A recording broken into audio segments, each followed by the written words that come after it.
Я приветствую вас, дорогие друзья, уважаемые гости и подписчики моего канала. Степан Тимура на связи прямо сейчас, прямой эфир. Степан Геннадьевич, здравствуйте. Здравствуйте, добрый вечер. Ну, так у вас такая изрядная светомузыка, Степан Геннадьевич. Ну, так, в бункере генератор что-то барахлит, надо посмотреть. На эфир спешил. Ну, так видите, все как бы в духе времени, в духе сегодняшних Да, событий. да, да. Тут уже мы на пороге войны между Третий мировой. Россией и Европой, представляете, уже там такие вещи публикуются и заявления. Ой, как интересно, ой, как живо сегодняшний эфир пройдет, дорогие друзья. Всем большое спасибо, что присоединяетесь. Как всегда, наш прямой эфир — это возможность пообщаться со Степаном Геннадьевичем, сделать это проще простого. Закрытый клуб зрителей Шелеста в телеграм-канале, там можно оставить вопрос абсолютно открыто в сообществе YouTube, милости просим. Анонс нашей встречи, и там тоже есть возможность это сделать. Чат трансляции подключаем в самом финале, в самом конце. Спасибо, что присоединяетесь. И, конечно же, и естественно, это QR-код, который возле меня. Если работает эта ссылка, эта функция, в общем, можно на экран вывести, написать, чего хотите, и каналу помочь. В общем, все как всегда. Подписывайтесь на Димуру, ссылки в описании, и этот эфир идет на два канала: Степана Димура и Александра Шелеста. В общем, вопросы задавайте в чатах и там, и там.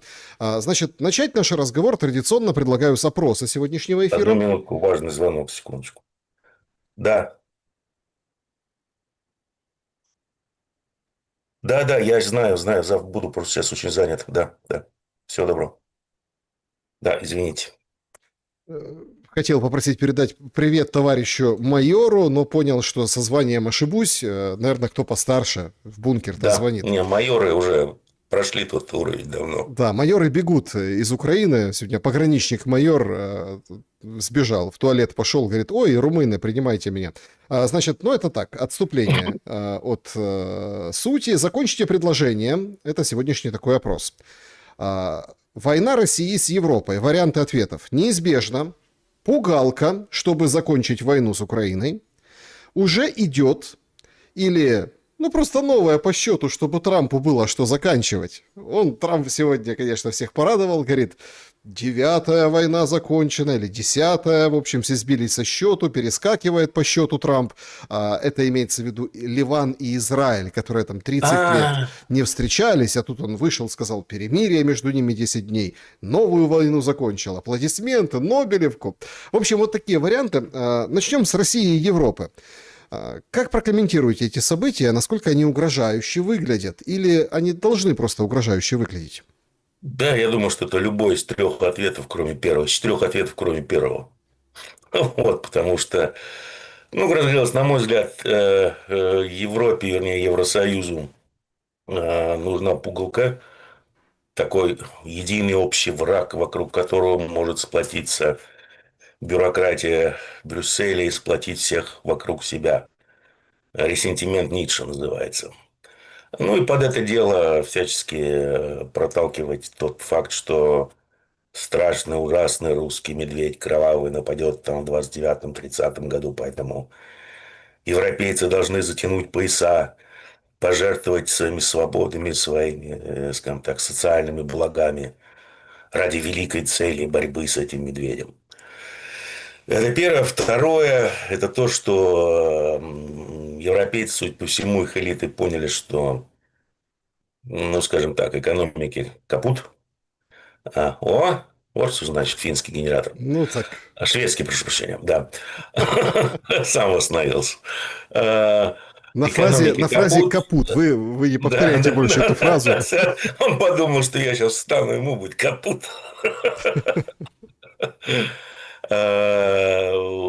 Поэтому, скажем так, всех благ на всех не хватит. Соответственно, обделять они себя не собираются, а это значит, что у народа нужно отнимать блага цивилизации. Война лучше соус, да, американцы именно так и сделали в свое время, после Второй мировой войны, когда, если кто не знает, во время мировой войны и Компартия в Штатах была очень сильной, профсоюзы, и рабочий класс, пролетариат очень хорошо получал, и значительная часть прибыли корпораций в результате получения огромных военных заказов как раз шла пролетариату. После войны народ, скажем так, буржуинам это не понравилось, но все делалось за счет налогообложения, разумеется. Такой механизм перераспределения. Это сильно не понравилось. Ну и началось. Там войны, шмойны, ВПК. И если вы посмотрите на графики, то примерно так с середины 50-х годов доля пролетариата в прибыли корпорации американской, она неуклонно падала. До сих пор падает, там уже находится на всяких смешных уровнях. Я думаю, что в Европе происходит то же самое. Для этого, кстати, нужна накачка армии, нужно создание более-менее боеспособной армии, что как раз в Америке и делалось все это время. Соответственно, а с российской стороны, ну что с российской стороны? Я вам отвечу таким классическим примером от покойного Збигнева Бжезинского, когда, если не ошибаюсь, где-то в районе 2000 года на какой-то из конференций кто-то из российских турбопатриотов, знаете ли, с таким ленинским прищуром спросил его, а не боится ли Бжезинский, американцы, ответного удара, ядерного удара России за все свои пакости, которые они делают. Ну, за Чубайс там за всех остальных. И я так подозреваю. На что был дан такой отрезвляющий ответ, что нет, не боятся, поскольку у российской элиты в западных банках 500 миллиардов, год был 2000, поэтому цифра такая смешная была. 500 миллиардов, и еще этому товарищу нужно задаться вопросом, а есть ли у них своя национальная элита, когда столько денег в чужих банках. Ну, с того времени, я думаю, просто цифра выросла, поэтому по Европе, по Западу, конечно, никакого удара не будет. Поэтому это все пугалка для местных патриотов и для местного населения, чтобы особо не рыпались, когда, как, например, в Германии уже открыто стоит вопрос о сокращении социальных программ и всего остального. В наших И, разумеется, вариантах, все под соусом подготовки к войне. Степан Геннадьевич, в наших вариантах есть как бы пугалка, чтобы войну прикрыть в Украине. А, А что значит прикрыть? ну, со второй частью. Ну, заморозить, отсрочить, закончить, замять. Да нет. Война будет до последнего украинца. Тем более они сейчас удушевлены, судя по всему, проблемами в российской экономике, поэтому... А что за проблемы? Целый Путин, целые 1,8% падения Ну, ВВП заявил, на вид поставил. тут, ну, понимаете, когда это уже доходит до Путина, это значит приобрело какие-то уже адские масштабы. Скрывать это дальше невозможно. Скабрезная шутка сейчас саркастическая. Это ему Боня и Айза подсказала. Наверное, я думаю, этому подсказал постоянно его падающий рейтинг. И как-то, по всей видимости, той же ФСО был задан вопрос, собственно говоря, почему рейтинг падает. И, наверное, ему положили на стол бумажку, где были перечислены экономические проблемы. Вполне возможно. Все остальное, это, знаете, такой театр для нищих, развлечения. Но когда на стол Верховного ложится какая-либо бумажка с какими-то проблемами, значит, проблемы уже приобрели такой системный катастрофический характер. Ну, вот пример это, скажем так, вторжение в Курскую область, да. Ну, вторглись, да, там этот, как его у нас, великий-то полководец. Все я забываю. Генерал Лапин. Нет, ну нет, нет, нет, нет, нет. Берите выше по уровню величия вселенского. Герасимов, Герасимов. Ну, тогда Путин сказал, ну, знаешь, не беспокойтесь, там, по-моему, через неделю это какие-то тут банды дровосеков и домосеков вторглись, сейчас мы их зачистим. Но когда через 2 недели зачистки не произошло, это уже стало очевидно, что есть проблема. Ну, Герасимова, скажем так, отстранили от контроля и руководства этой операцией, и Путин поставил доверенное лицо Дюмина, чтобы тот контролировал реальное положение вещей и докладывал напрямую ему. Так и здесь, ну вот уже скрывать нельзя, все очевидно, что чего добился экономический блок ЦБ, Минфин ну и прочее, и налоговая. Чего они добились? Ну, уже все. Так а И вот почему, сейчас... подождите, а почему ЦБ, Минфин, налоговая? Ну, а извините, кто у нас задрал ставку в борьбе с инфляцией? Кто постоянно повышает налоги? Сборы, поборы, Минфин. Какие идиоты занимаются глушением интернета, что тоже наносит мощнейший удар по ВВП. Те же ребята. И все, и в результате рейтинг. Нет, погодите, глушение интернета — это же вроде как тема безопасности. Правительство, ну слушайте, по теме безопасности у нас процентов 30 бюджет засекречен. Понимаете, какая безопасность?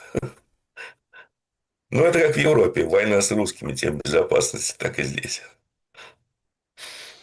М, Сейчас говорят, и вышел один там шведский генерал по поводу темы войны России и Европы, что Россия может раз и захватить какой-то остров. Какой, спрашивают его, в Балтийском море.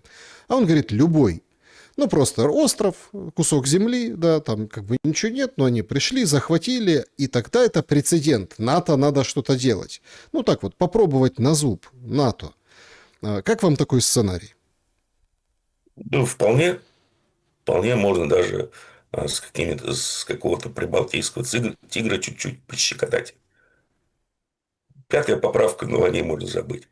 Максимум, что они сделают, я думаю, соберутся на консультации. Пройдут консультации.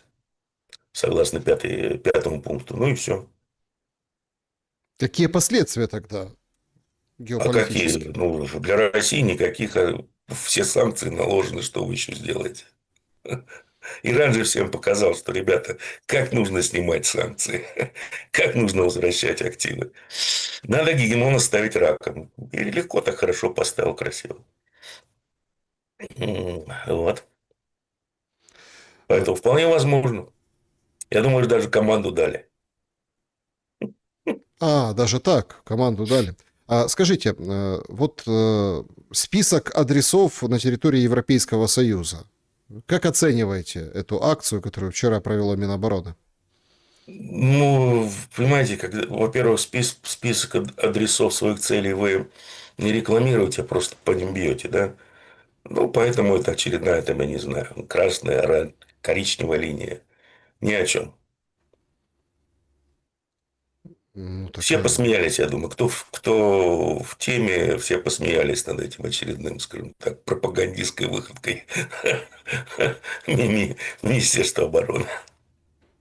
Но, тем не менее, Европа выделяет деньги Зеленскому на войну. У немцев Да, 4 ярда, так все сказать. правильно. Нет, все идет по плану. Что до последнего украинца максимальный ущерб России надо наносить.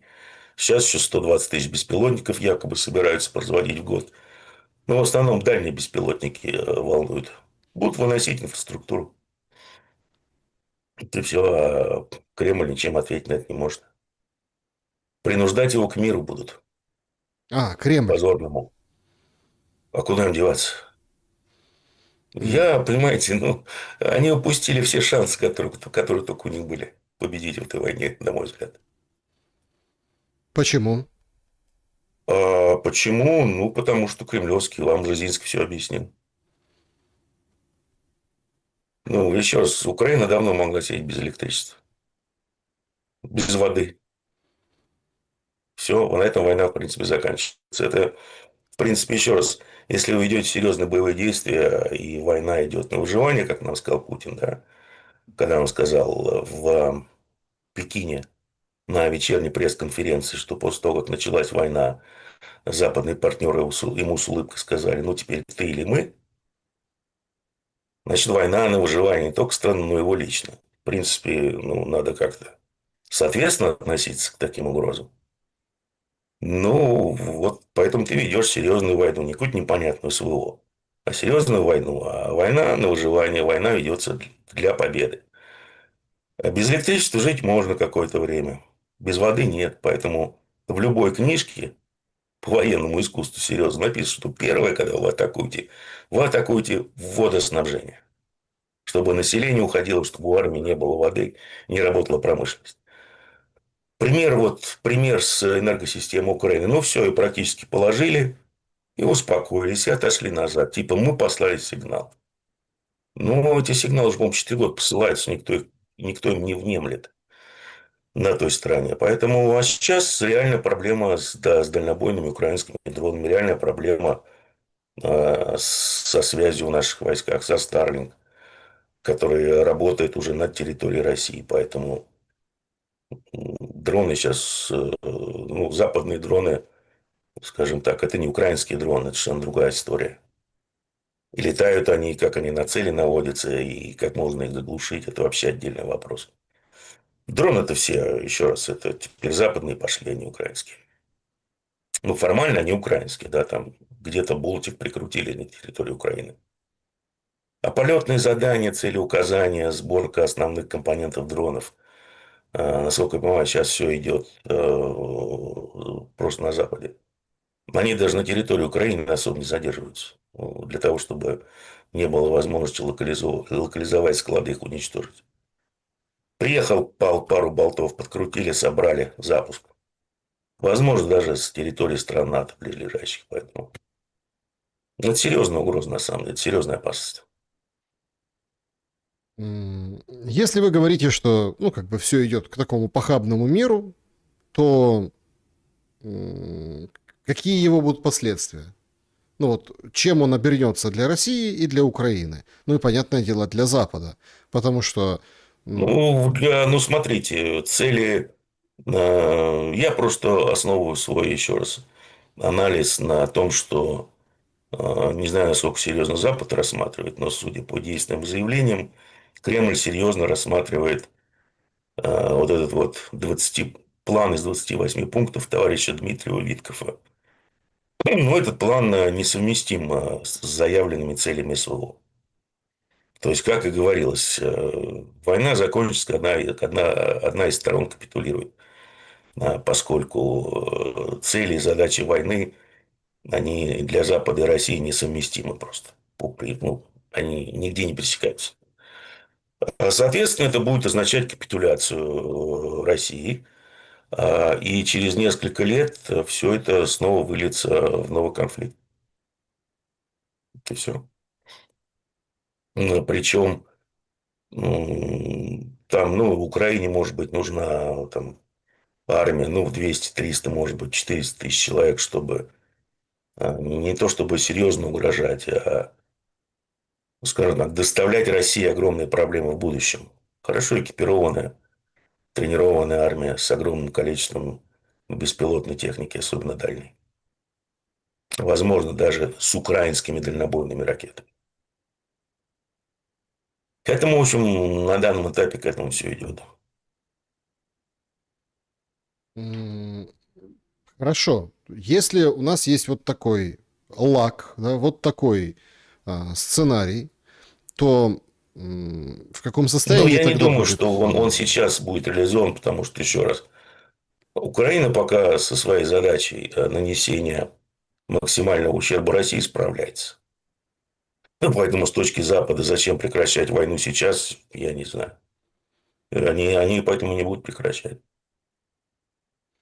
Просто странно, ну как справляется. То есть вроде как урон большой, все отмечают, да, России, но как бы нефть идет, хоть и бьют по заводам и по нефтебазам, по Туапсе, Ну, по нефтезаводам. понимаете, это же все на самом деле проявляется накопленным эффектом. Ну, вот сейчас, скажем, будут там запускать, предположим, по 200-300 дальнобойных дронов в один раз. Ну, Министерство обороны России отчитывается, что максимально, что они сбивали, ну, по-моему, 250 дронов. Но это же ведь, грубо говоря, все зависит от районов ПВО, да. На северо-западе страны ПВО было слабое, потому что оно было сосредоточено в других районах. Мы имеем то, что имеем. Услуги в Приморске. Страна огромная. Территория огромная, поэтому всю территорию, разумеется, ПВО не прикрыть. Соответственно, будут, скажем так, скорее всего, активизировать удары на каких-то определенных областях. Министерство обороны будет перебрасывать туда ПВО, оголяя другие участки. Благо, в американцев есть прекрасная спутниковая разведка, радиоэлектронная разведка. Значит, будут бить по тем областям, откуда перебросили ПВО. Поэтому все это, на самом деле, накопленным эффектом, я думаю, может оказать очень негативные последствия на экономику России. Поэтому такая стратегия Запада. Еще раз, это гибридная война. Это всего лишь одна из частей этой гибридной войны. Потом сейчас всегда, понимаете, в России можно раскачать национальный вопрос, все что угодно. Диаспор много, ребят, бойцов завезли много. Когда, скажем, Запад решит активировать эту карту, ну, посмотрим. Потому что, еще раз, они считают, что, и в общем-то правильно они считают, что никакого серьезного урона им не будет. Ни политического, ни экономического. Вот если бы они получили хотя бы раз серьезный экономический урон или политический, ну, они бы, я думаю, сели бы ровно на попу. Не сядут из-за Ирана, как вам кажется? Ну, нет, ну там же с американцами разбираются. А слушайте, Не-не, ну кремлевские не подождите. аятоллы, Все, да? все Еще говорят, раз, что бьет, кремлевские не бьет по аятоллы. Европе, потому что в Европе ценник взлетает, в Европе дефицит. Ну, Ну, так. слушайте, задачу уничтожения Евросоюза и Европы, раздробления Европы никто не отменял. Причем здесь Иран и причем здесь российский ответ. В Иране аятоллы, в Кремле кремлевские. Ну, а Иран еще раз всем показывает, как нужно работать. Это, кстати, тоже очень сильно сказывается. Вот так вот с людьми поговорил, рандомными, как говорят. Это тоже, кстати, очень сильно сказывается на рейтинге, на падении рейтинга Путина и кремлевских в целом. Люди видят, Что что именно? делает Иран. Люди видят, что Мгм. делает Иран, как он воюет, как себя ведет руководство Ирана. Красных линий там нет, коричневых тоже. Сказали, сделаем. Сказали, Армуз перекроем, перекрыли. Сказали этим шаби с осликом врежем, шаби с осликом врезали. Так что, поэтому у кремлевских сейчас такая проблема интереса назревает. И тоже выборы на носу в Думу. Не то, что там результат выборов может как-то отличаться от запланированного, да, но почему-то считают, что, наверное, должна быть какая-то легитимность. Вот они за нее сейчас и борются, как могут. М. Украина, хорошо. Как этот похабный мир встретит, в каком состоянии? Потому что Слушайте, а что вам встречать? вот вы Вам говорите там, 400 тысяч, вам 400 в тысяч, Украине не 400 принадлежит ни тысяч. гвоздя. Да. Вам в Значит, Украине не но принадлежит ни гвоздя. Зеленский хочет 800 тысяч армии. Ну, это вот согласно плану А кто Виткофа. туда пойдет? Простите. Ну, после этих Слушайте, а ТЦК, что у после вас всего не... остального. Слушайте, еще раз, в Украине вам уже не принадлежит ни гвоздя. Соответственно, работы будут только где? В каком-то агросекторе. И хорошие, наверное, будут зарплаты в армии. Все, и все пойдут в армию, кто может. Проблема легко решается, так как вот экономические проблемы в России, действия Набиуллиной привели к тому, что закрывается огромное количество, ну и Минфина, мелких и средних бизнесов, люди теряют работу, хотя оказывается, у нас очень низкая, рекорд низкая безработица, что не скажешь по тому, что происходит на рынке труда, по крайней мере, в Москве, например. И люди, видя такие начальные выплаты, там по 3, по 4 миллиона и месячное пособие официальное по 200 тысяч и больше, они подписывают контракт. Точно такой же механизм, я думаю, будет работать и на Украине спокойно. На западные деньги, разумеется. Значит, генерация у вас есть, осталась. Европу сможете снабжать электроэнергией. Сельское хозяйство, вот два сектора, где будут какие-то работы в Украине. Все остальное, ну, оно уже убито, либо отомрет само собой. Ну, получается И тогда, армия. получается в таком большом пределе Запад победил. Ну, получается, ничья, по большому счету. Ничья, потому что, ну, э, никакие цели СВО не достигнуты, а основная и главная цель Запада по смене режима тоже не достигнута. Ничья. Это вам, это не как в Иране, где, в общем, пиндосов под орех разлупили, они вылетели с Ближнего Востока. Просто тупо.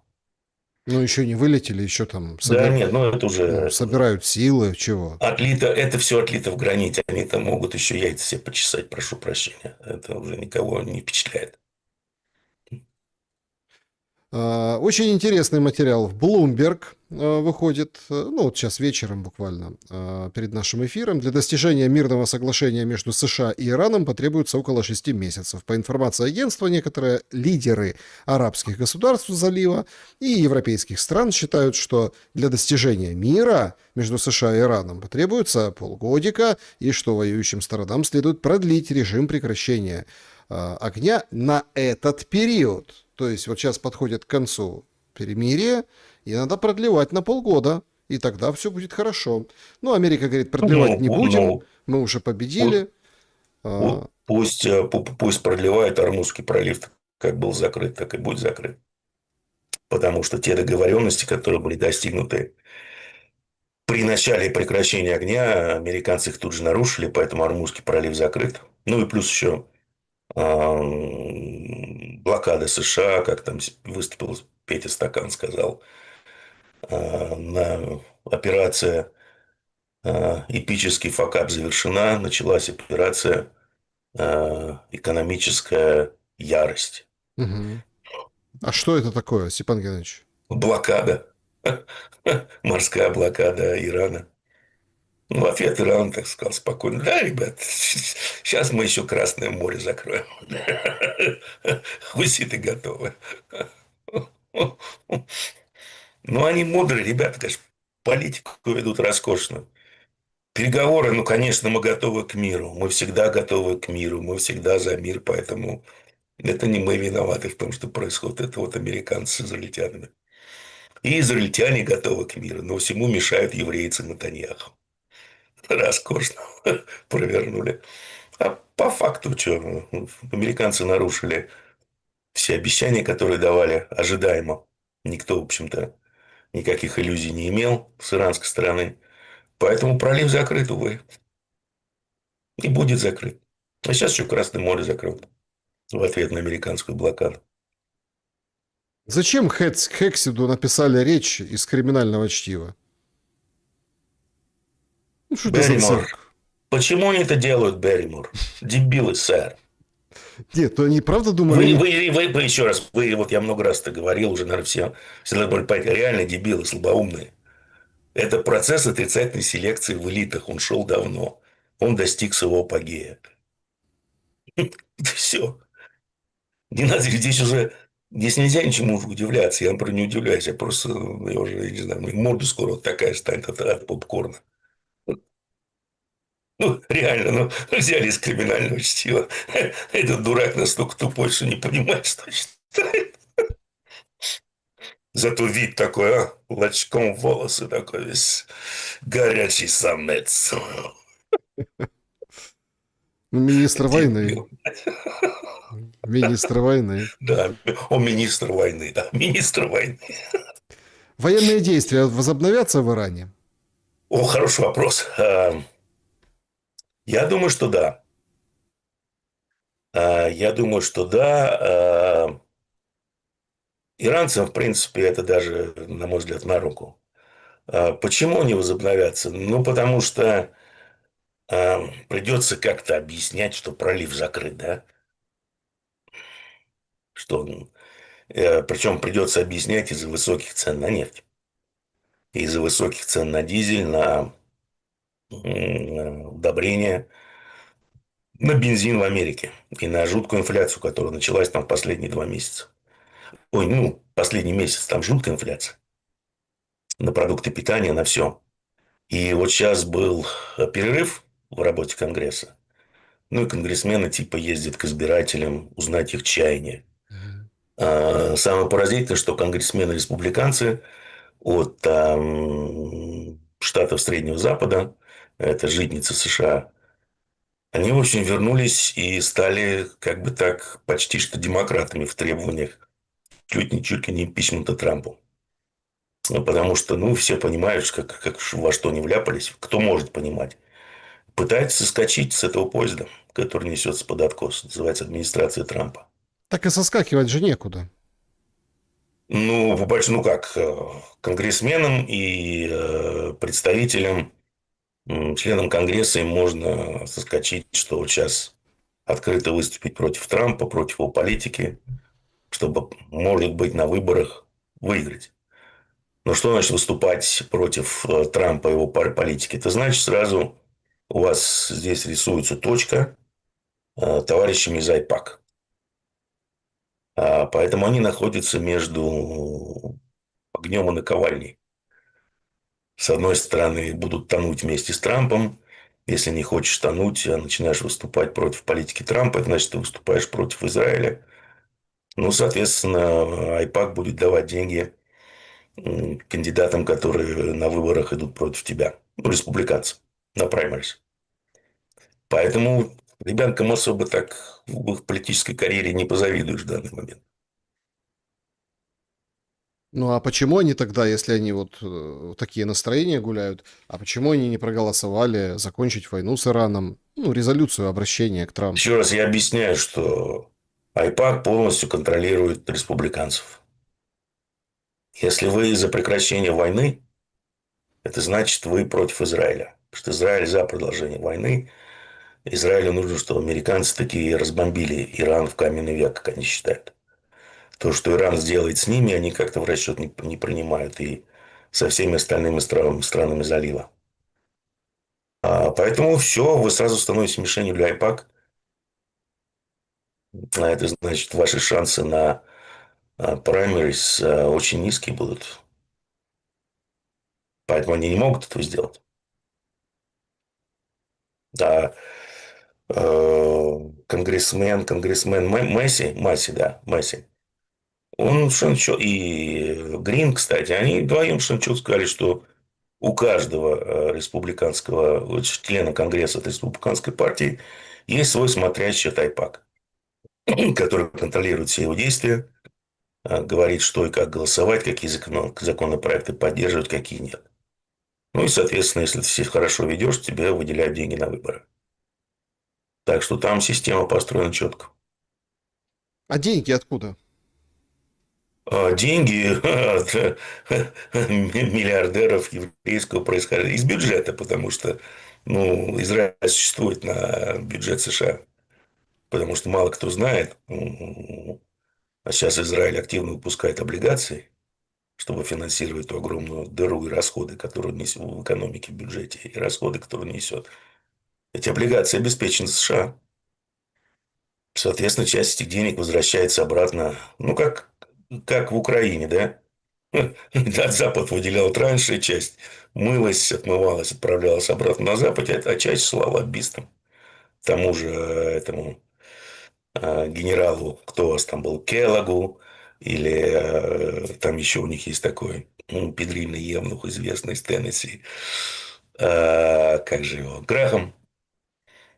Поэтому там ребята поднялись нормально. Там состояние там все сколотили на несколько десятков, не сотни миллионов долларов за счет якобы Украины, но на самом деле за счет денег американских налогоплательщиков. Так и здесь. Плюс огромные пожертвования клуба там миллиардеров-сионистов, которые есть. Трамп очень серьезно поссорился с Папой Римским. Папа Рим, они так, пикировка была у них заочная, понятно, через прессу, там, в соцсетях. И Папа Римский говорит, я отползаю, в общем, Евангелие это миротворец, мы за мир, в общем, иди лесом, Трамп. Трамп не унимается, продолжает эту пикировку, там комментарии, что вот, выпускают вот этого лоббиста Грэма, он говорит, папа, ты не прав, в общем, посмотри, какие они там звери, вот эти иранцы. И вроде как все, разошлись. Проходят сутки, но папу как дернул кто-то, ну, антипапский, да, скажем так, как черт дернул папу, и он возьми в Африке и в своей речи, в общем-то, начал опять критиковать перед паствой, перед, собственно, паломниками, которые пришли на его встречу с ним, Трампа. Что это, о чем нам говорит, вот, с точки зрения вот, политического анализа, экономического, вот эта пикировка? Ну, знаете, я бы сказал, что это, скажем так, представление для плебса, да, что типа Ватикан вообще не при делах. Мы тут рядом не стояли во всем этом конфликте, в его урегулировании и, скажем так, регулировании и гарантиях сторонам. Но, скажем так, американцы, Трамп лично уже кидал Ватикан 2 или 3 раза, вот сейчас, судя по всему, это был третий раз. Поэтому вполне возможно, это не столько даже представление, чтобы никто не подумал, что Ватикан замешан во всех этих махинациях, сколько какие-то реальные такие терки, возможно. Потому что были такие серьезные сливы о том, как в январе, да, посланника Папы Римского в Штатах, его вызывали в Пентагон, рассказывали ему историю о том, как в свое время кто-то из французских королей чуть ли не силой заставлял Ватикан что-то делать и тому подобное. Такие намеки были прозрачные. Поэтому, ну, я скорее всего это воспринимаю как спектакль, потому что, слушайте, Ватикан только кажется такими, знаете, миленькими старенькими дедушками в таких прикольных одеждах, которые там живут в своем маленьком городе и не при делах. Ну, вот. Поэтому я думаю, это скорее еще раз шоу Бенни Хилла, не более чем. Ну, вы говорили, что как-то в наших беседах, что Ватикан это, по сути, начальство Трампа. Нет, это нет. Это не начальство Трампа. Нет, ни в коем случае. Это, скажем так, они брокер, они решала. Почему? Потому что так сложилось, что в отличие от многих, они отвечают за базар. То есть никаких письменных соглашений не заключается, заключается устное соглашение. Все это скрепляется, условно говоря, пожатием рук. Если вы нарушаете эти соглашения, значит, вы должны понести наказание, которое соответствует тяжести содеянного. В особых случаях приезжают монахи и делают свое грязное дело, ну, относительно грязное. Там, я не знаю, там мусоровоз вас переезжает, еще что-то, когда вы переходите на зеленый свет, бывает. Все свидетели говорят, да нет, ну что, мусоровоз ехал на зеленый свет, а это он переходил на красный свет и тому подобное. И кто-то лишается политической карьеры, политического будущего, как, например, Борька Джонсон. Кто-то лишается всего из-за судебных разбирательств и тому подобное. Ну, Трамп тоже ведь практически лишился всего, когда он первый раз кинул Ватикан перед своей победой на выборах, которые у него отобрали тупо. А, И сейчас товарищ что вот берега реально попутал уже, знаете ли, слабоумие плюс деменция, они добра не доводят. Поэтому они ни в коем случае не его хозяева. Они просто арбитр, который в состоянии, как показывает практика, арбитраж свой инфорсить, как говорят, как форсить, как говорит молодое поколение. Ну, а Трамп немножко такой беспредельщик, который попутал берега, говоря на их языке, и его придется наказывать. Как? Сделать нищим, посадить в тюрьму его семейку за, скажем, инсайдерскую торговлю. Там столько всего на него есть. Ой. Ну, просто Ну, сейчас вот они, понимаете, например, зашли через принца Эндрю. Если вы подумайте, что там произошло в Британии с Эпштейном, файлами Эпштейна. Зашли на Трампа через принца Эндрю. Потому что у Трампа свой прокурор, да, свой ФБР, все люди лояльные, все расставлено так. Поэтому никто, конечно, никаких разбирательств, как открыто сказал зам генерального прокурора, теперь он стал прокурором, после того, как Милашку Бонди куда-то сплавили. Кстати, ее сплавили тоже. А сейчас ее там на части порвутся. За все, что она делала. Там ничего не всплывет и никаких разбирательств не будет. А через принца Эндрю зашли, что, ребята, давайте-ка нам тут доказательную базу, материалы, мы сейчас тут все это будем смотреть, возможно, даже публиковать и тому подобное. Поэтому не все так быстро происходит, но движется. Очень просто интересно, знаете, вот на Трампа найдут что-то, а на Зеленского ничего не находят, понимаете, вот как. Ну как, слушайте, вот на Трампа такая папочка, на Зеленского вот такая папочка. Она просто лежит и ждет своего времени. Пока Зеленский, ну, полезнейший из идиотов. Его надо использовать, как и Трамп, кстати. Кто Ну, кто использует еще? Трампа? Ну, все, кто хочет, скажем так, США загнать в западное полушарие. Сместить гегемона с трона. Ну, лучше Трампа не придумаешь просто. Понимая, скажем так, сильные и слабые стороны Америки, играют на слабых сторонах. А это, ну, вот война в Иране, пожалуйста, редкоземельные металлы, пожалуйста, финансовая система. Сейчас мы вам покажем. Ну, поэтому а он делает все, что только можно, вместо того, чтобы сидеть тихо, ровно на попе, заниматься внутренними проблемами Америки. Ну, он связался с какой-то бандой хабадников, которые подбили его вообще. Ну, тут, тут уместно поставить ролик с Коломойским, известный, когда он жалуется, что у вас что-то нехорошее втянули. Вот примерно так. А поскольку он реально слабоумный, у него прогрессирующая такая деменция, он не совсем понимает вообще, куда он влез и что происходит. А все окружение у него примерно такое. Ну, просто представьте себе, как же эта позиция называется? Не глава администрации президента, а, ну, если угодно, там, начальник кадров администрации президента. У Трампа такая милая женщина, которая была главой предвыборного штаба Натаньяху. Еще вопросы есть. Да. Его папа Фредди, оказывается, в свое время так проникся хабадниками, что подарил им в Нью-Йорке землю и даже денежки дал. Так что все нормально. В этом смысле. Вот они его в блудняк какой-то и втянули. Теперь он не знает, как выбраться. Степан Геннадьевич, ну давайте тогда посмотрим глазами Израиля на всю эту малину. Сейчас, ну, Трамп объявил о перемирии, вроде как там вот с завтрашнего дня перемирие между Да, Ливаном и Хизбаллой, Ливаном и Израилем, Хизбаллой и Цекхалом. Вроде как перемирие, вроде как намечается. Не знаю, наклюнется, не наклюнется, получится, не сорвут ли.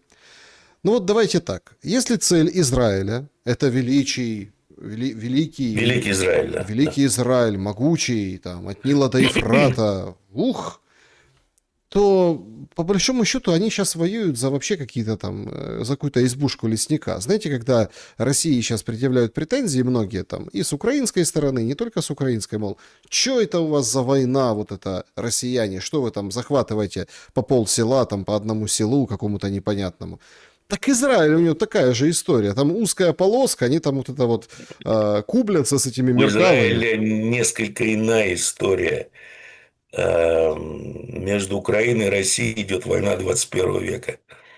Израиль до сих пор воюет войны 20 века. Это разные вещи. Нет, подождите, почему? И Да. дроны на оптоволокне там есть. Только-только у Хезбаллы они их стали активно использовать.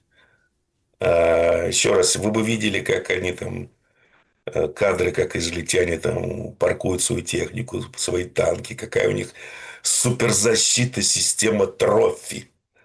Я не знаю, они там на Украине бы в этой войне бы 20 минут бы не прожили. Ну, теперь так и начинается уже, потому что Хезболла с начала конфликта уже почти 1,5 сотни танков уничтожила. На минуточку. В основном с экипажами. Притом у Меркавы такая интересная особенность выявилась, что танк сделан очень интересным образом. Как говорят в России, по-еврейски он сделан. Капсула экипажа, она рассчитана на то, чтобы, в общем, максимально обезопасить экипаж. И таки да, они остаются живые, только, условно говоря, мозги в каше. Это вот немцы под конец войны, когда у них уже начинались проблемы с порохом, с производством пороха, они по 34-кам били пустыми болванками. Результат был тот же. Экипаж живой, но с головой все, непорядок. Поэтому, ну, потому что Израиль, еще раз, у Израиля совершенно другая концепция войны, американская, западная. Это отбомбиться за неделю, там, за две, всех в папуасов в хлам, ну и потом карательные войска, этот тик-ток-мак, заходят, зачищают там всех, и все, проблема решена. Никакой стратегической глубины нет, никакой возможности вести длительные боевые действия нет. Но не рассчитана маленькая страна, маленькая армия, смешная экономика. И как раз ашкеназы это прекрасно понимали, поэтому и хотели заключить, создать палестинское государство и вообще завязать с этим вопросом со всеми, со всеми странами, которых окружают, жить, в общем, достаточно спокойно. Поэтому вот они первый раз ввязались без помощи. Ну как, США им в этом они не помогают. Они им помогают бомбами, снаряжением, амуницией, всем, но не участвуют. Вот они связались с серьезным противником Хезболлой. Причем, если вы посмотрите на предыдущие стычки с Хезболлой, войны с Хезболлой, они все заканчивались полным разгромом Цахала. Ну вот сейчас еще раз будет то же самое. Сейчас очень Потому что интересная конфигурация, я хочу с тут вами. совершенно другая, еще раз, тут совершенно другая концепция ведения, концепция войны, концепция боевых действий. Э, Они даже, они даже Хамас не могут победить, елки-палки вообще. Давайте Там на малюсеньком клочке земли, представьте себе, да, в тоннеле сидит 30-40 тысяч человек, и они с ним ничего не могут сделать. Они несут огромные потери. Давайте попробуем разобраться вообще в конфигурации. Значит, очень интересный замес получается. Пока вот это перемирие, есть как бы время навести резкость. Сегодня сообщили, что США уходят из Сирии. Ну, последний бой, ну, Курды в шоке. Ну ладно, ну уходят из Сирии. Хорошо. Дальше. Несколько, там, неделю назад или полторы недели назад, и это, в принципе, потом подтвердил сам Эрдоган, были вот эти пикировки Израиль-Турция. И прям говорят, что, возможно, прям до войны, то ли на территории Сирии, то ли еще как-то. Там же вроде как страна НАТО, опять НАТО, да, то есть... Но параллельно с этим, да, вот этим замесом, очень таким эмоциональным, тут почему-то Кипр, половину которой турки забрали, начинает активизироваться. Подняли там британскую пехоту, поперли туда на границу, на этом, ну, там, по Кипру. Турки танки подтянули, и те насытили личным составом. Там есть две британские территории, по ним бил Иран, кстати, вот, в начале всей кампании. То есть там это тоже... не Иран, Хезболла. Ну, там тоже что-то Хезболла била. намечается. Понимаете? Что-то там тоже намечается. Ввиду всего этого, то есть, если, тут очень интересный момент, если условно дойдет до точки кипения Израиль-Турция, Азербайджан за кого? А другие игроки? Ну, смотрите, с турками, турки уже официально назначены израильтянами на место Ирана. Уже где-то, наверное, года полтора-два идет разгон темы. Сейчас она выходит на финишную прямую, поскольку еврейцы наивно полагали, что вот сейчас они с пиндосами там за пару дней режим в Иране завалят, превратят его в Ливию, в Сирию и тому подобное. Ну, да, мои прогнозы относительно Израиля все знают. Вот. Поэтому они уже так самонадеянно начинают раскручивать следующего врага Турцию. Потому что без внешнего врага сионистский режим существовать не может, в принципе. Нация должна вокруг чего-то объединяться. Ну, примитивные люди, им нужен а, кто-то или что-то, против чего они должны объединиться. Просто так они, значит, объединяться не могут. Ради чего-то великого. Ресентимент Ницше типичный. Соответственно, кто там? Турция. Почему Турция? Ну, потому что у Турции, скажем, свои планы на Сирию. И в Сирии израильтяне очень сильно закусили с турками. Ну, потому что у турок там великий Тюркистан, еще не Тюркистан, как они это называют. Там у них две Туран, да. концепции. Тюран, я даже в голове это место не находится. поскольку это все сшито белыми нитками, ну, из-за экономических причин проблем в Турции. Поэтому вот они закусили с турками. Что касается Кипра. Ну, Кипр куплен израильтянами. Ну, не все израильтяне, у кого есть деньги, они в основном пока что бегут туда. Рассматриваются еще греческие острова. Пока что разминировать Хазарию не спешат. Извините, товарищ Беркут. Соответственно, поскольку они уже входят в политическую жизнь Кипра, ну, просто тут покупают политиков. Соответственно, давайте мы здесь тоже сейчас будем создавать проблемы Турции. Ну, и Турция тоже не прочь под шумок, наверное, превратить Кипр в турецкий. На самом деле, потому что они прекрасно видят, что из себя представляет НАТО. И Британия. Да, и Британия, ну, что там, ну, поквакают. Ну, и на этом все закончится. А с такой экономической ситуацией, как в Турции, и с тем, что произошло вот в последний месяц, а в чем проблема Турции? Проблема в Турции в огромном оттоке капитала, валюты. Почему? Потому что огромные кредиты валютные были взяты для развития промышленности компаниями и тому подобное. Соответственно, вот эти выплаты по этим заимствованиям внешним, они сжирают огромное количество валюты. Лира ослабляется в основном из-за этого.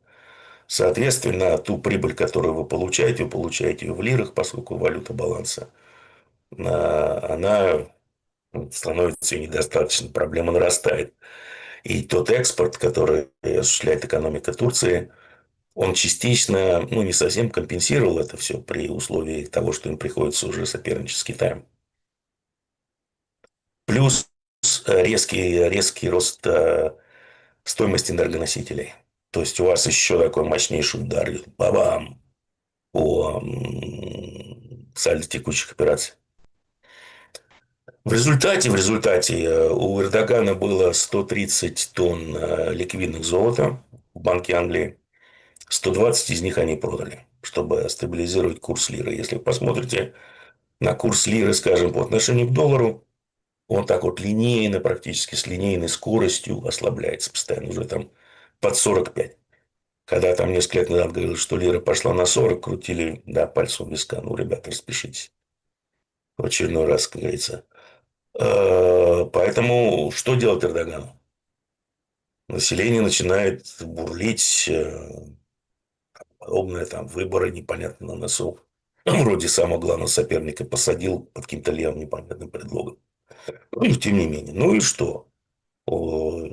Есть, значит, такое светское население, часть населения в Турции. Есть не светское, скажем так, а исламское, ортодоксальное исламское население. Я вам говорил, что открыли музейчик, да, геноцида палестинцев в Анкаре. Нет, нам не И говорили. ну и сколько туда народу ходит, огромные очереди. Это было сделано, по месяца 2 назад. Зачем? Подогревают тему. Потому что в такой ситуации нужно то же самое отвлекать население маленькой победоносной войной. Значительно чаще, чем реже, да, маленькие победоносные войны, они оказываются маленькими разрушительными войнами. Но, тем не менее, политики каждый раз наступают на одни и те же грабли. Поэтому противостояние с Израилем вполне возможно, потому что иранцы показали, что, ну, что такое Израиль? Это вот марионетка-шестерка, по большому счету, американцев, ЧВК. И она себя могла так вести, потому что американцы все время прикрывали. И вот представить с таким маленьким, наглым, беззубым каким-то засранцем в вашем дворе, цепелявым. Стоит такая большая, дебиловатого вида громила, вот с такими мышцами. А тут оказалось, что громилы нет. Нет, А у всех погодите. зуб на этого засранца. Я вот, смотрите, я вот, если честно, если так возвращаться к нашему вопросу, и скоро будем подключать зрителей, спасибо большое, что оставляете свои вопросы, я вот не могу понять одного. Вот, как это будет выглядеть? Что война Россия-Европа? Вот не понимаю. Ну вот Да не будет никакой войны. что А, Израиль, там Турция? Они ну, не через... Турция, прокси. Прокси. Вот, понимаете? И вот тут у меня возникает очень важный момент. Пока люди доголосовывают, вопрос очень важный. Тут Лукашенко вышел пару дней назад и сказал, надо готовиться к войне. А вот через Беларусь, например, повоевать, ну так сам Бог велел. Там и Зеленский недалеко, почти рядом. Например, в Сирии повоевать. Там американцы чего ушились? Ну, вполне вероятно, что, может, и там и будет и столкновение. Нет, нет, нет. Они ушли из логистики. Потому что невозможно обеспечить ПВО, нет ПВО. Американцев прикрывать эти базы. Поэтому жертвы будут огромные, если их накроют иранцы. А иранцы и объявившие джихад американцам и израильтянам шииты Ирака, они уже, в общем, добились того, что американцы бежали из Ирака, причем позорно. Местные шииты им выдвинули ультиматум. Вы убирайтесь отсюда, через 5 дней мы просто вас уничтожим. Они ушли на 4-й день. Они ушли из Ирака, все, потом, поджавший хвост, убежала НАТО. Ирак освободили, базы частично уничтожили, частично заняли, в основном уничтожили, чтобы американцам было уже некуда возвращаться. А как будет идти прокси-война, ну, вы знаете, тем сейчас занимается самый игильчанин, игильчане в Сирии. Угу. Они верны своему долгу, пытаются предотвратить проникновение больших групп исламских боевиков в Израиль. Вот так вот и будет, когда у вас нет электричества, нет воды, в Израиле имею в виду, и вы живете в окружении десятков миллионов людей, которых вы унижали, обижали и убивали все эти годы. Но они с радостью вам должок-то вернут. Поэтому Сирия даже в войне может не участвовать. Она просто даст отмашку этому своему ручному гильчанину, чувак. Не забывай, кто твой папа, можешь открывать границу. Даже можешь сам поучаствовать, если хочешь. Хотя израильтяне поучаствовали и значительно и в лечении в свое время его боевиков и тому подобное. Но тем не менее. Поэтому тут-то все легко и просто. Эрдоган просто скажет, я вообще не при делах. Вот. Дивите ручки. Это все вот эти вот сирийцы. Ну, и Хезболла тут еще тоже. И Хамас. А по поводу Беларуси? Ой, слушайте, ну, Лукашенко может говорить все, что угодно. Еще раз, понимаете, повторюсь, можно, в принципе, европейцев уже давно было ровно так посадить на стульчик, вот, чтобы они сидели и внимательно смотрели в рот. Но вспоминаем слова Бжезинского. Просто никогда не произойдет. Ну, вот сейчас как можно было сказать, подумать, что там нам эти лишние доллары от продажи нефти и газа Европе.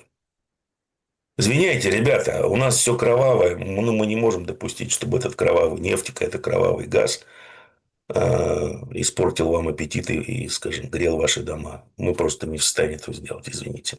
Мы гуманисты. Вам же будет очень обидно и очень больно, если будете его употреблять. И сейчас бы цены в Европе были бы, ну, значительно выше, чем они есть. Но, знаете, за шекели продается все.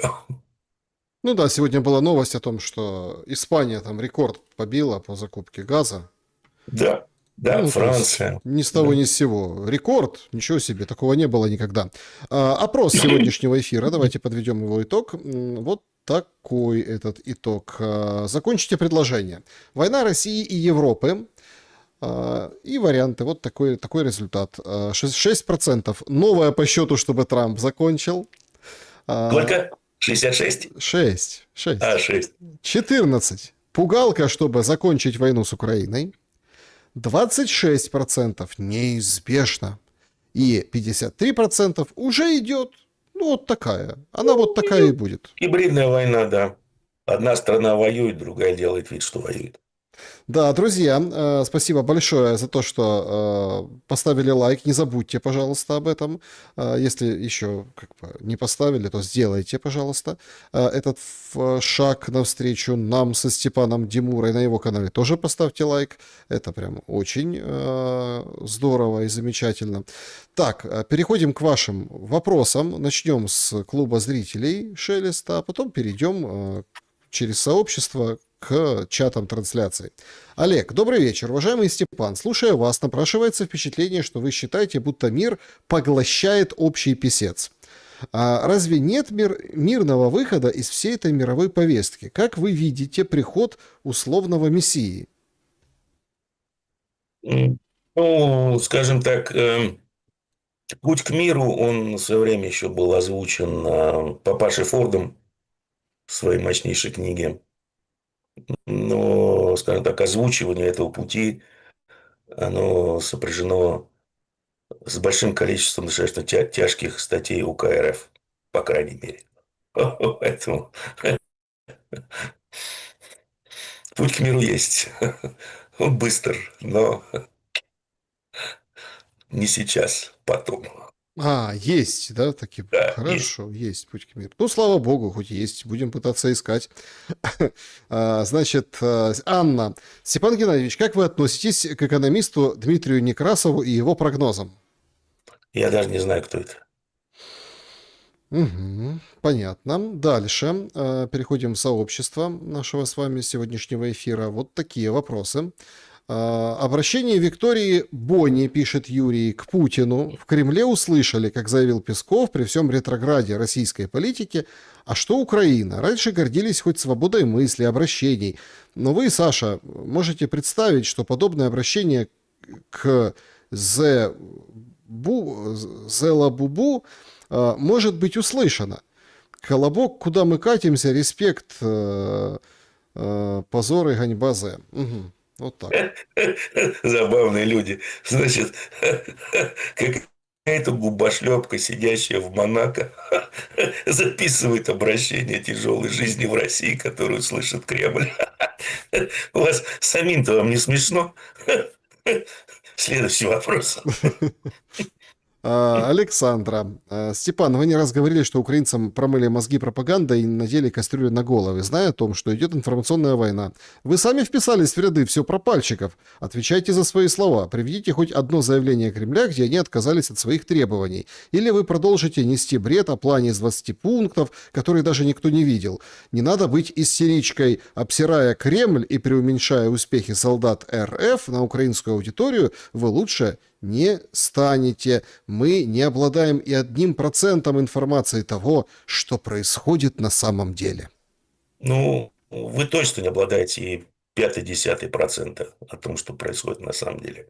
Это я вам гарантирую.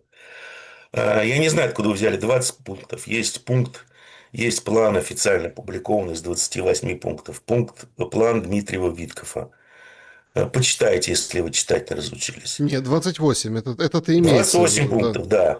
Она так и Потом пишет, да. вводите в Google, ну, это не кошерно, халяльно, это не скрепно, в Яндекс, поисковик Яндекс. Через Макс даже можете зайти, авторизироваться. И попробуйте найти высказывания Пескова, высказывания Дмитриева, высказывания Ушакова и тому подобное о том, что вот украинцы не хотят завершения войны, например, потому что они не хотят выйти из Донбассу. Мгм. И почему украинцы не хотят завершения войны, когда разговор идет о каких-то километрах. А самое главное, не надо путать ВС-РФ и кремлевских. Это две разные вещи. У ВС-РФ на 5-й год до сих пор нет нормальной связи. Следующий вопрос. Простой россиянин сможет изменить ситуацию на осенних выборах в Думу, избрав молодых, идейных, честных, или будет как на Украине, когда в парламент попали всякие фотографы, тамады, лишь бы только не те, что десятилетиями там сидят. Каких еще раз избрать? Лишь бы не тех, которые десятками лет там Нет, сидят. там вот начало было вопроса, какие-то такие непонятные люди совершенно. Молодые, идейные, честные. Ну да, конечно сможет, все на выбор.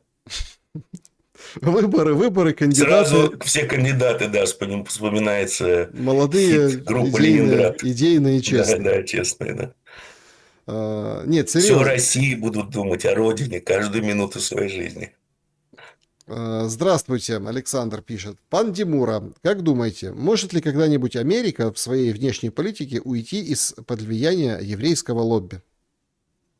Она не находится под влиянием еврейского лобби. Она находится под влиянием британской короны посредством неоконов. Основная политика последних 30 лет, скажем так называемого однополярного момента или золотой век США, или называют еще имперским веком, это политика неоконов. Все через силу. Не через то место, а именно через силу. Уникальность США, незаменимость США. Если кто-то где-то что-то сказал, сразу по морде через силу. Гегемон. Мгм. Эта политика называется неоконсерватизм американский.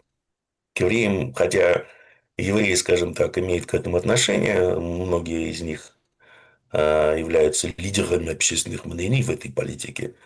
Но если вы копнете чуть глубже, то это политика ВПК США.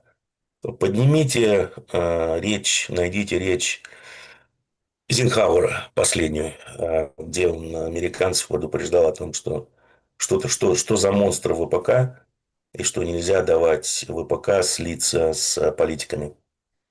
Что произошло, но под конец сейчас все ВПК слилось не только с политиками, но и с академией, академическими исследованиями.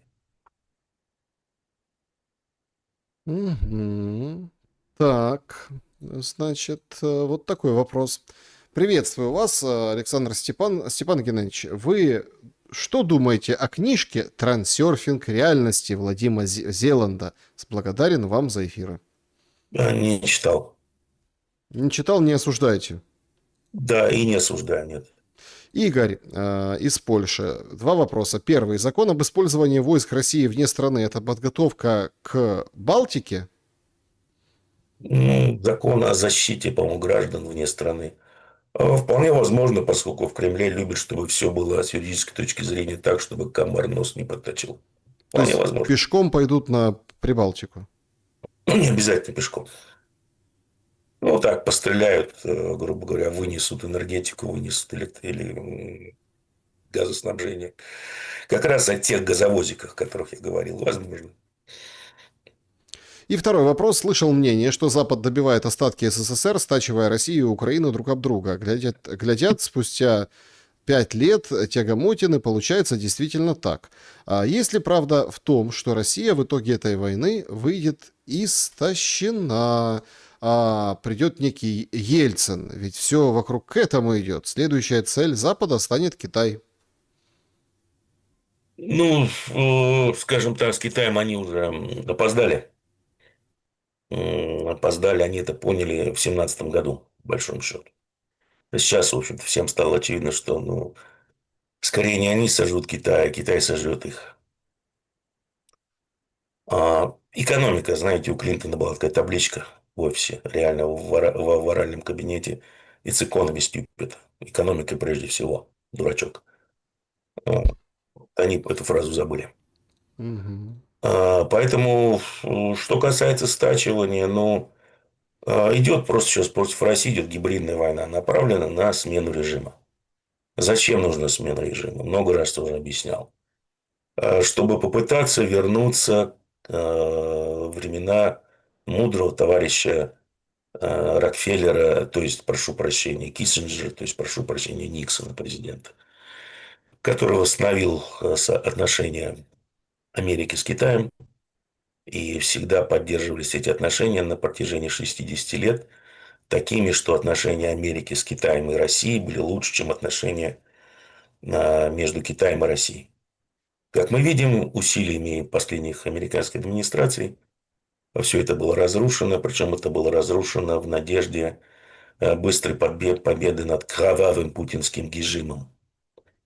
Соответственно, плана Б не было. А все это еще раз идет истоками к британскому понятию такой срединной империи или сухопутной империи. Сейчас книжка 904 года Маккиндера. Можете сами найти, почитать, где это все это изложено.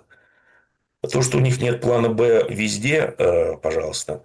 Вы знаете, что совершенно официально, еще 10 лет назад ВМС США официально заявляла, что, принимая во внимание, скажем так, ландшафт развития вооруженных сил Ирана, ВМС США не в состоянии контролировать Ормузский пролив в случае начала боевых действий. Знали? Знали. Рассмотрела ли администрация план Б? Нет. Для них было таким удивлением, что иранцы не только закрыли, контролируют Ормузский пролив, так еще избавили американцев от всех их баз на Ближнем Востоке. Опять почему? Ну, потому что Трамп и окружение были уверены, что с подачи Нетаньяху и главы Моссада, которого поменяли уже, вот нифига Нетаньяху не сечет фишку стабильности. С таких позиций только вот вперед ногами. А тут обосрался, пошел. Ну, ладно, маленькая ремарка. Мгм. Они были уверены, что 2 дня и все. Поэтому зачем нам план Б? Это вам говорит о чем? Это говорит об уровне мышления и вообще стратегического планирования на современном Западе. Мгм. Поэтому, да, стачивают, ну, скажем так, если посмотреть на армию российскую, это небо и земля тем, чем она была, скажем, в 22 году и тем, чем она является сейчас. Я же не говорю просто про беспилотники, развитие ракетных технологий, даже развитие связи О, спутниковой. Трамп вышел. Проснулся. Да, говорит, Что опять? солнышко там у него, утречко, говорит, никакого 20-летнего ограничения нет. У Ирана в принципе не будет ядерного оружия. Это израильское требование, да. Хотя, в общем-то, если вы подумаете, значит, во-первых, Айтала издал указ в 2003 году, вот Айтала, которого не убили, о том, что Иран не будет разрабатывать оружие массового поражения никакое, потому что противоречит шиизму. Ну, там есть оговорки, если только нет непосредственно угрозы существования Ирана, теперь она есть. И разведка США с 2006 или 2007 года в своих ежегодных докладах Конгресса об угрозах Америки говорила, что и в этом году Талси Габбард подтвердила перед Конгрессом, что у Ирана нет программы разработки ядерного оружия. В то же время Биби Нетаньяху уже лет, наверное, 25 или 26 бегает везде, показывает рисуночек ядреной бомбы и говорит, что она будет у Ирана через 2 месяца. Прошу прощения, через 2-3 месяца. Теперь так надо говорить. Мгм. Ну вот, поэтому это чисто еврейские штучки, как говорится. Поэтому переговоры, я думаю, их и не должно было быть и не будет. Да, интересно. Ну, насчет Украины тоже сделал заявление Трамп. Это вот сейчас приходит. Ситуация в Украине развивается. Честно говоря, мне хотелось бы, чтобы они поладили. В Украине гибнет много людей. Посмотрим, что будет дальше. Там происходят определенные события. Мы сосредоточены. Сейчас мы очень сильно сосредоточены на Иране, чтобы понять, сможем ли мы довести дело до конца. И я думаю, что нам это удастся, говорит Трамп. Что скажете? Ничего. Его слова, знаете, Рот проветрил. анализировать. А? Рот проветрил. Пусть дамы закроют уши, как говорил. Проснулся Трамп, а уязвленный стояк. Ну да. Так, значит, следующий вопрос из сообщества, и будем переходить к чатам. Так, в последнее время Минобороны РФ в своих публикациях про атаки на Украину делает ответ на словах в ответ, удар возмездия, даже если заявляются как удары по ОПК, которые по умолчанию должны являться законными целями. Что Тимура думает по этому поводу? На кого рассчитаны подобные уточнения? Наверное, на международное сообщество и на патриотически настроенные массы, которые требуют ответки за весь тот беспределовых представлений, которые творят украинцы на территории Российской Федерации. Поэтому Кремль всячески дает понять этим патриотически настроенным массам, что вот это и есть наш асимметричный ответ. Вы не думайте, у нас тут все, мы отвечаем. Мгм. Здравствуйте, Владимир пишет. Спросите у Димуры, как должно быть в теории работать и правильно работать. Допустим, у народа есть деньги с назначением только на покупку хлеба. Эти все деньги скоро окажутся у директора хлебзавода. Подскажите, зачем директору хлебзавода столько цифровых денег, на которые можно купить ничего другого, кроме хлеба? И подскажите, если с большой вероятностью Трамп осенью станет хромой уткой, Украину зальют деньгами и оружием, никакого мира, война до последнего украинца, Да, будете да. уезжать из России, ведь Европа и США в едином порыве будут ломать Россию любыми методами. Выдержит ли она или военный союз с Китаем и пойдут в атаку? Как Степан видит вот такое развитие событий? Да никак, я не вижу, ну невозможно просто. Ну, невозможна война между Россией и Европой. Просто потому, что Европа нет ПВО. Скажем так, Китаю очень важно держать, чтобы последние ресурсы и вообще желание воевать были израсходованы в Персидском заливе и в России, я имею в виду Запада. Прекрасно это добивается. Поэтому я думаю, что Китай и вообще руководящие лица этого шарика найдут аргументы для кремлевских. Мгм. Мне так кажется. А что касается вашего вопроса, ну, слушайте, ну, вы, наверное, не всем понимаете тогда, поскольку задаете такие вопросы, как устроены все эти цифровые валюты, а именно их программируемая часть. Это у вас, а не на покупку хлеба. А у директора хлебозавода они запрограммированы на другие утехи. Вот и все. Мгм. В каком случае Иран, Алексей спрашивает, решит ударить по опреснителям в Израиле? Что будет, если в опреснители будут попадания и не разрушатся? Ну, ничто будет, не будут подать, они будут, они разрушатся. В каком случае, если иранцы заявили, что мы уничтожим все, если будут атаки на нашу инфраструктуру энергетическую. То есть, если Израиль и США начнут применять свою концепцию Дахия, они уже ее применяют в Иране, и, как говорит Трамп, попытаются отбомбить Иран в каменный век, ну, Израиль и весь Ближний Восток окажется в каменном веке. С одной большой разницей, что у Израиля и у не знаю, Шабы Сосликов, кроме опрыскителей, ничего нет, а у Ирана из опрыскителей всего 4 или 5% воды. Посмотрите просто на карты Ирана и остальной с части Ближнего Востока. Мгм. Вот такой вопрос. Степан Геннадьевич, а чего Россия возит нефть в Иран танкерами по Армузу? По Каспию же неразумнее разве? Я не знаю, я думаю, там если что-то и возится, то очень маленькие количество. Потом это, скорее всего, не нефть, а нефтепродукты. Какие-то продукты перегонки. Ну и плюс были маршруты эти в Каспийском море, оружие возили. Это да. Но там иранский вроде как российский корабль, иранский. Это Украина еще поражала. Поэтому, собственно, Да. мы можем судить, что этот товарооборот идет. Нет, Но вот там растет, это на самом деле такой могучий коридор становится, и сейчас там порт модернизируют в Астрахани, то есть коридор такой существенный становится. Мгм. Так, переходим к вопросам из чата трансляции. Спасибо, друзья, что пишете. Это прям всегда радует ваша активность. Вот такой вопрос. Улетел вопрос. Значит, что будет в Грузии? Подскажите, пожалуйста. Ничего, Ну, с экономической точки там все зрения. будет. Ну, вы имеете в виду, что тот экономический бум, который был в результате репатриации из России, закончился. Я, честно говоря, с экономической точки зрения не знаю. Знаю, что у них был бум экономический. Закончился он сейчас, не отслеживаю. Не знаю, не смогу сказать. Ага, вот нашел я Но этот. политически, я думаю, там все стабильно. Товарищ Бензин и Иванишвили все держит под контролем. Вот нашел этот вопрос. Что будет в Грузии, если Иванишвили проиграет, как Орбан? Иванишвили не проиграет. Почему? Потому что уже не проиграл под таким давлением Евросоюза. Он знает входы и выходы во многие системы в стране.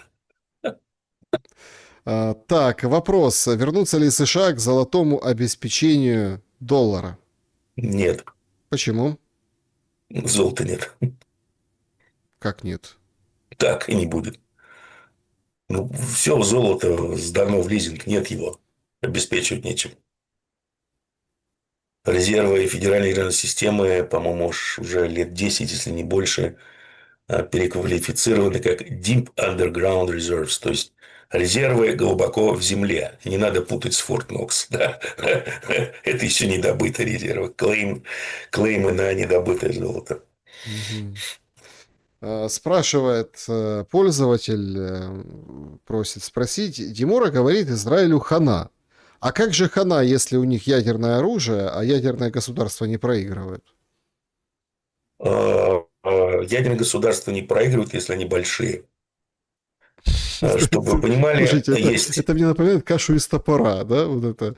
Ну как, если есть ядерное оружие, что ты проиграешь? Ну, потому что выступил китайский неофициальное лицо, которое является таким аналогом Караганова в России. Погуглить, кто такой Караганов.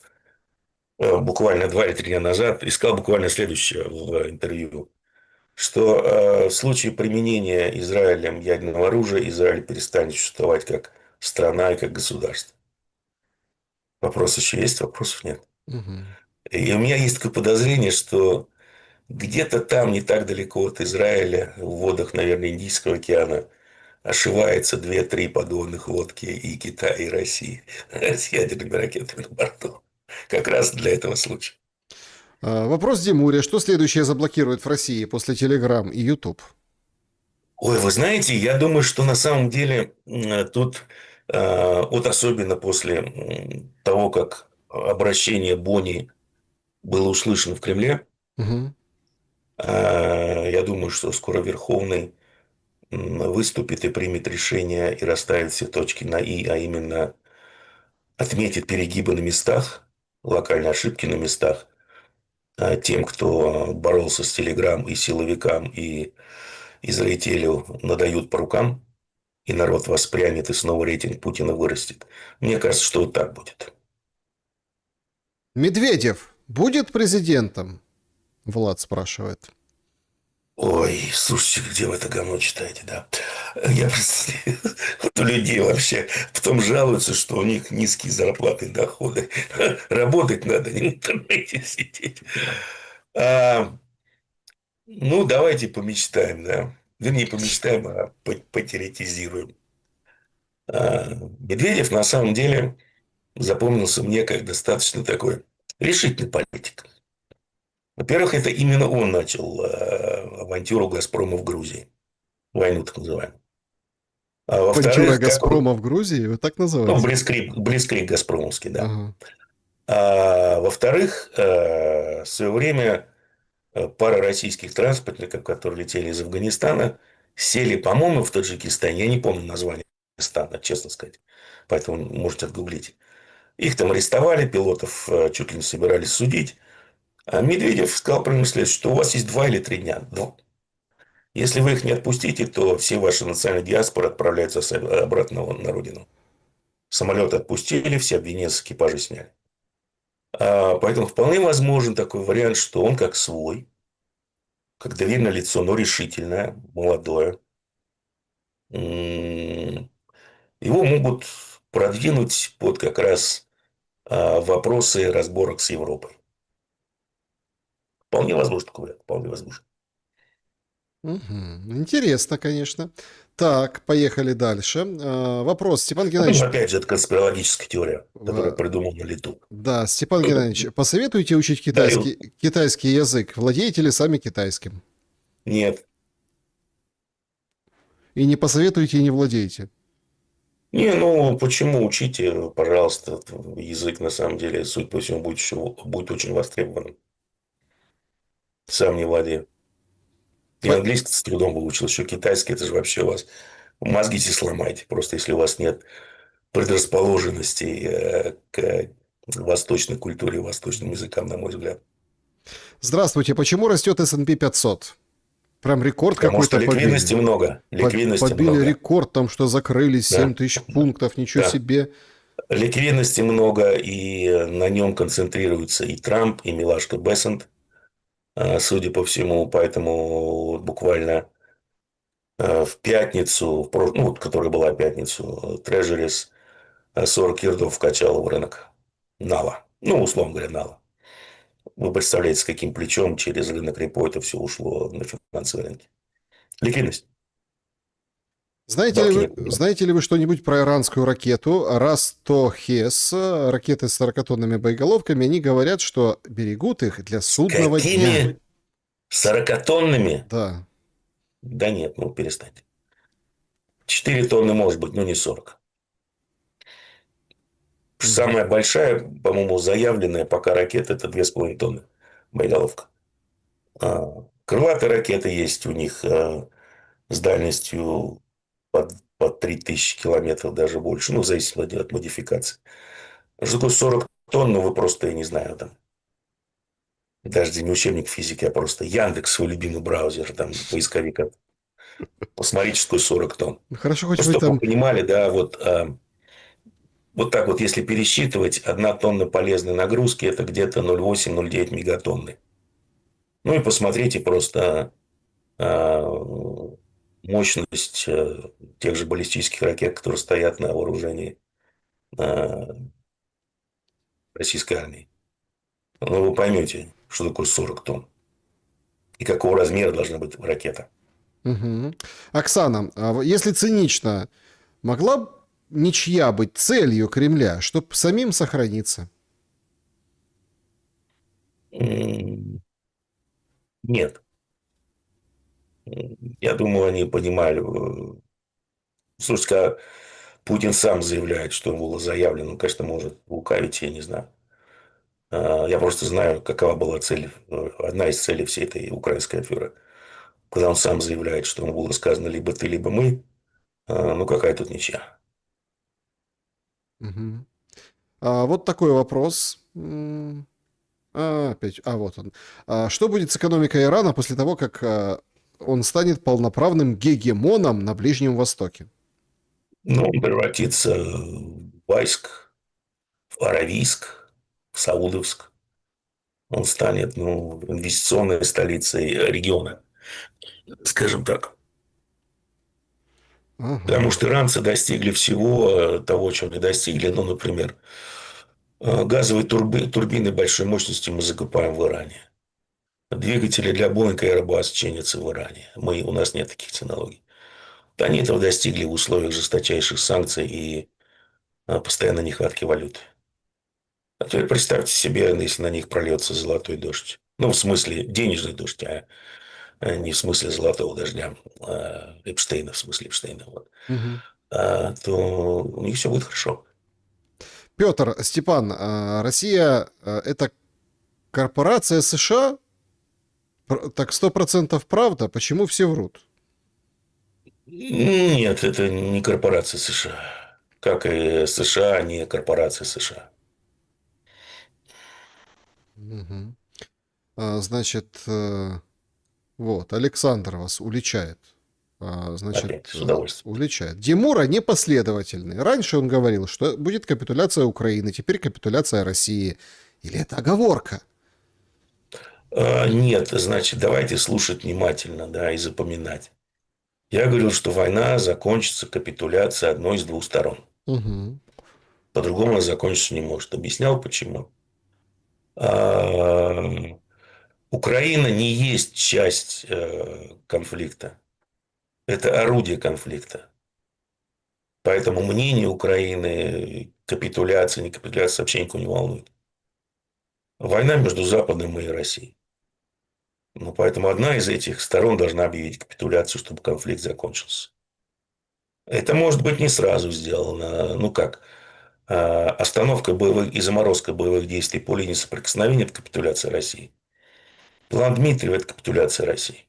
Потому что не соответствует заявленным и заявляемым в течение 5 лет уже или 4, более 4 лет целям СВО. Ну вот и все. У России Алекс, были все шансы, у кремлевских были все шансы победить в этом конфликте. Но в Анкоридже их развели как лохов, на мой взгляд, просто. Лавров в Китае перед визитом Карла в США. Анкоридж еще жив? Лавров в Китае перед визитом Карла в США. Конечно, жив.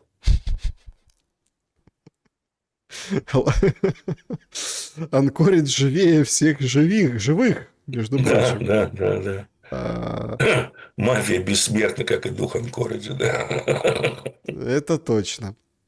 А, Так, уважаемые друзья, дорогие зрители, всем большое спасибо за то, что побывали на нашем сегодняшнем прямом эфире. Я всех призываю подписываться на Димуру и на YouTube, и в Telegram, и, конечно же, поставить лайк этому эфиру, где смотрите наш сегодняшний разговор. Это очень важно, потому что YouTube творит чудеса последнее время, а знаете, сколько разных, как бы, этих искусственно-интеллектуальных фич он придумал, а вы думаете, это для того, чтобы удобнее было, да? Нет, для того, чтобы не показывать. Но даже искусственный интеллект увидит ваш лайк и, конечно же, в общем, не даст затеряться нашим разговором со Степаном Геннадьевичем. Степан Геннадьевич, спасибо за время и мысли. Спасибо вам. Друзья, берегите себя, добра и